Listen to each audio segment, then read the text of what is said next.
Suzanne, I'd love to go back over to you and let's talk a little bit about the ethical foundation because in our session with you, I just found there's such a rigor and precision about making sure that anything that was like a little bit like, oh, my interpretation, you'd always label everything, my interpretation of this might be, and they were just very closely hewed to the actual evidence, the specific words that are coming across, and also just really creating a kind of a rigor in a session that creates that foundation of trust so that when the really powerful transformative messages come through that we know we can trust them. And maybe share just a little bit about all the ethics you've seen around that as a Mavis trained medium.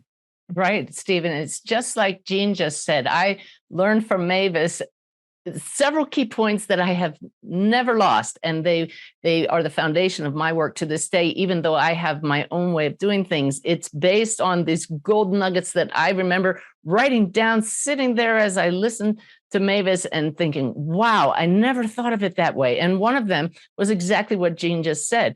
We as mediums don't want to cross the veil when our time comes and meet these spirit people who we're bringing through and have them say, why did you interpret my words that way? Why did you share that with my family members when that's not what I said? You were wrong. I mean, that gives me goosebumps just saying it, Stephen. To represent a spirit wrongly, that would be awful because it's our job to be their voice.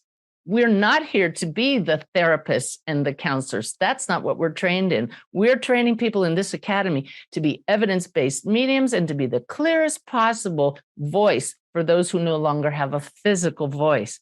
My number one rule, I don't think I ever heard it in these words from Mavis, but I'm sure it came from the essence of her teaching, is, and any of those 10,000 students that you just mentioned, Stephen, will know they can parrot it without me even saying it. It's do no harm. And that is, don't say anything that you sense from the spirit world that could possibly cause harm to your client or your sitter, as we call them.